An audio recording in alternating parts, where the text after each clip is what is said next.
Hi there everybody, it's UK independent Stampin' Up demonstrator Helzie here from SlimmandStylish.stampinup.net. Thank you for joining me for another 3D Thursday, and today's project is this cute little box. Now, a week or so ago I bought you this box, okay, and if you missed it, do check back on my YouTube because it's there. But inside this box, I had packaged this box here of these little butterfly candles.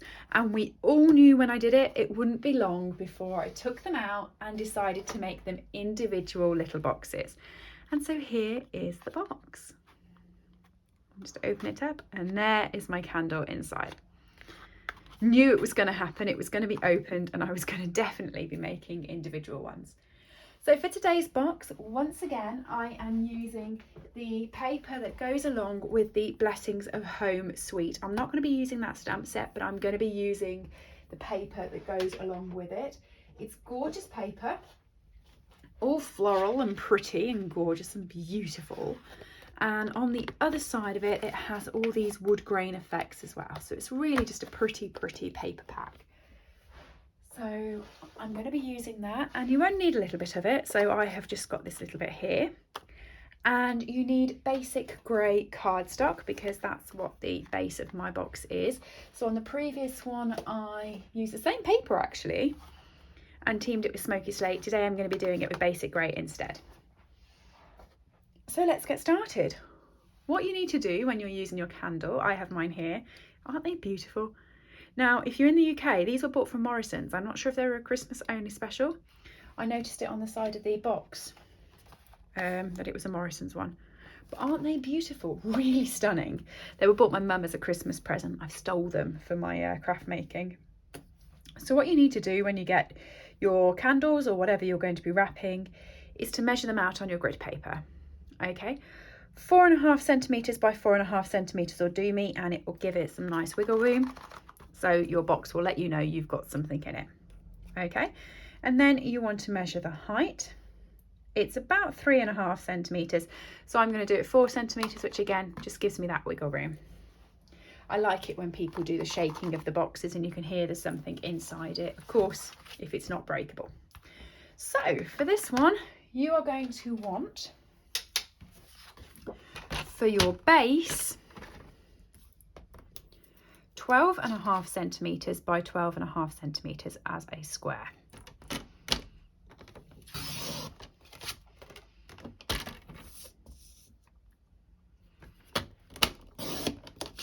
And you want to score it all the way around at 4 centimetres.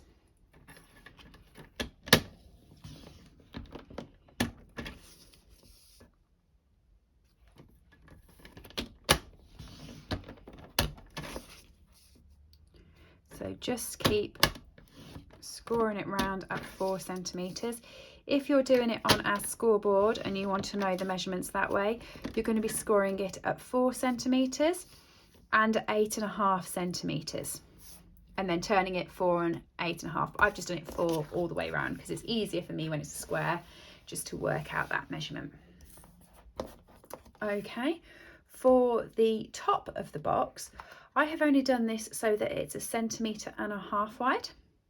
Okay, so for that, you're going to want it at 8 centimetres all the way around.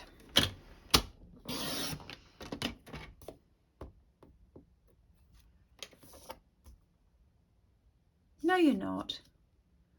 What am I telling you? 1.5 and 1.5 is 3. Then you want 4.5 on top of it. You actually want it to be 7.5 and not 8. I would get us very confused, wouldn't I? Basically, yes, I would. So 7.5 centimetres all the way around. Oh dear, you're never going to guess what's just happened.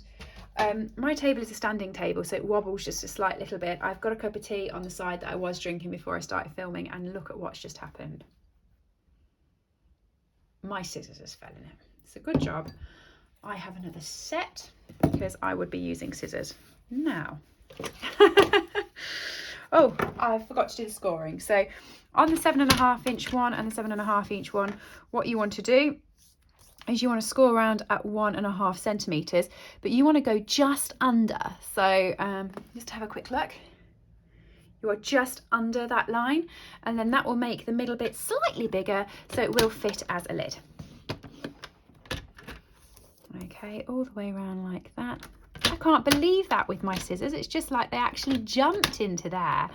I have a pegboard at the back of my desk, so they sit on my pegboard. Obviously not at the moment. At the moment they're swimming in my tea,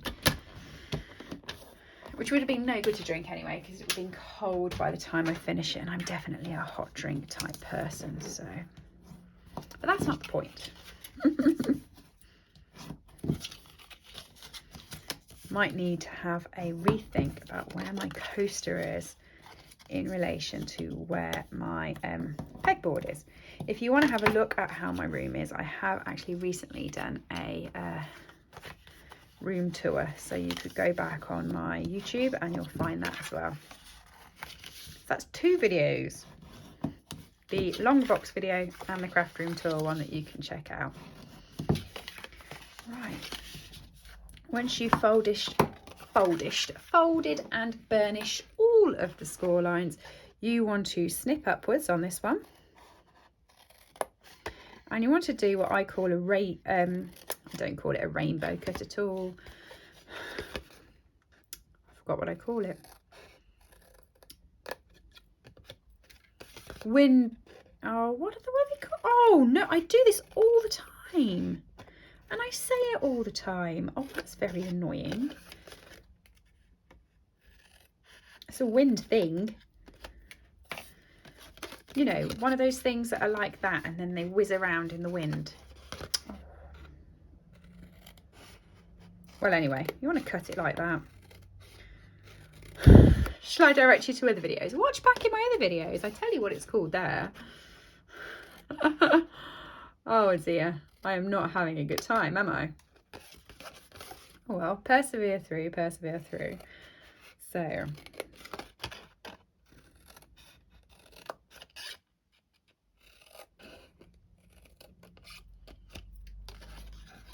you know, you normally get a hole in the middle and it's on a stick, and it sits in the sand or in the garden, and the wind comes along and it blows it round. Woo! Looks very, very pretty. Right. Once you've done that, so theoretically what you should be able to do is fold all of these underneath. One should go under each one, and you should be left with a cross. That's how you want to do your cutting. And then you want to come in with your seal, and you just want to pop some adhesive on each one of these flaps.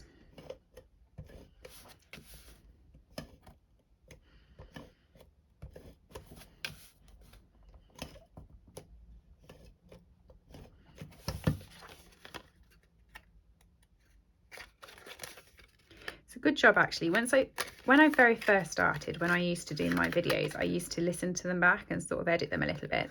Now I don't do it, and I'm so glad I don't, because you just start getting het up on the 1 or 2 things you've said daft, and you don't then concentrate on what you're actually doing.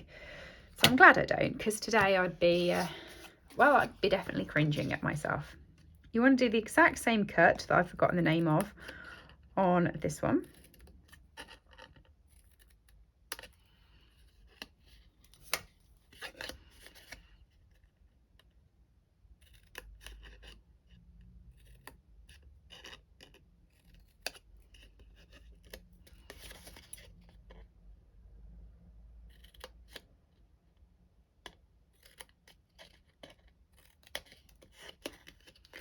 A bit more fiddlier on the smaller ones, I find.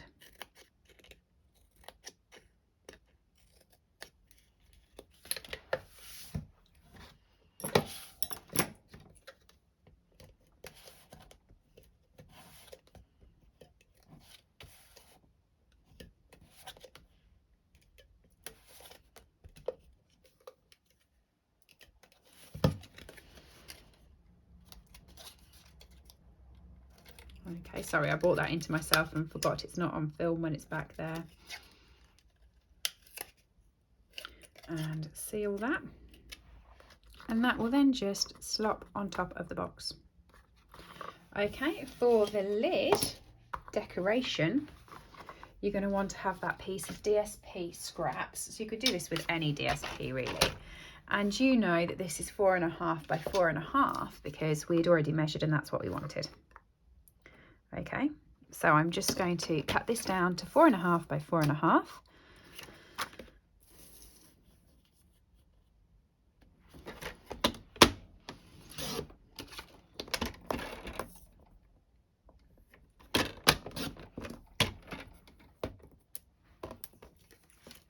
Pop some adhesive on the back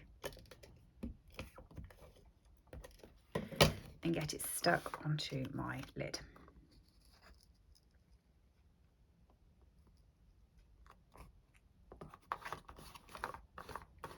Oh yeah, that way round, like that.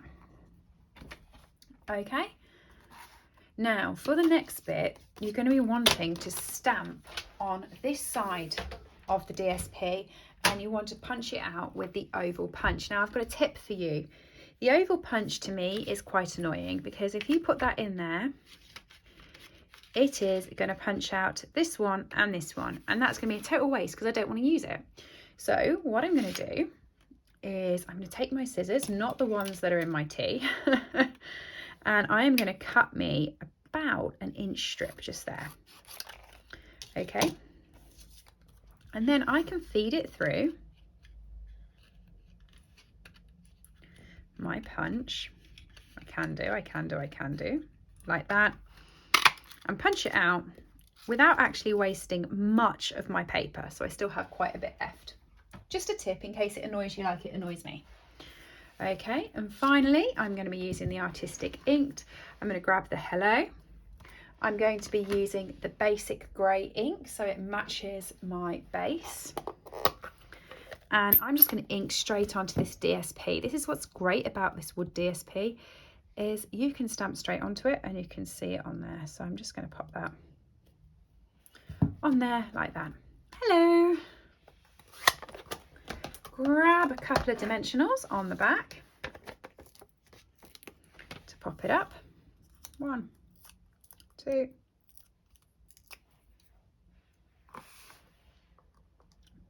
Pop it on top of your box. You'll notice that that punch actually just covers it. It's 4.5 centimeters itself, so that's good. Crinkled seam binding. Love this. So just a teeny tiny little bow.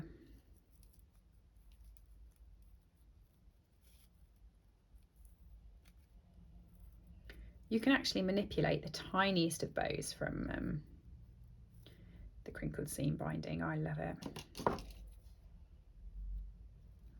And then you want your glue dots.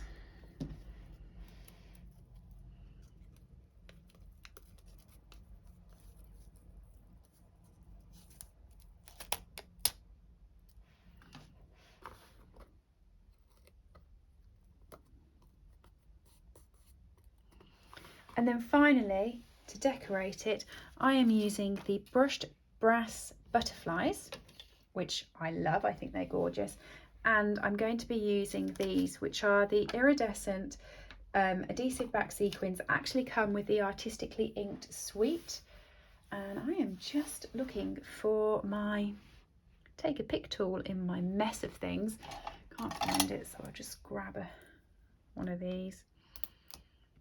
And I'm just going to pop these on my box where you can see them. I'm using 2 brushed butterflies.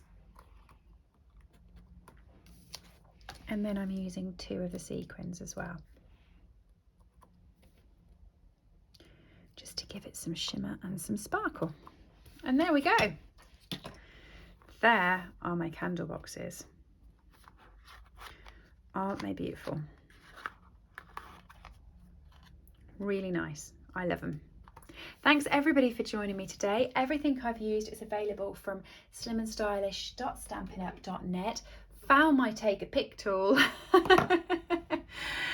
I will see you all again soon. Thanks everybody. Bye. I hope you've enjoyed today's project. All items that I have used on this video are available to purchase from my store, www.slimmandstylish.stampinup.net. Alternatively, if you would like a copy of our catalogues, please send me an email to slimmandstylish@live.co.uk or leave me a comment below and I'll get in touch with you. I upload regular content to this channel, so if you do enjoy watching my tutorials, please make sure that you have subscribed and rang the bell to get notifications when new videos go live. Thank you for joining me and have a lovely day.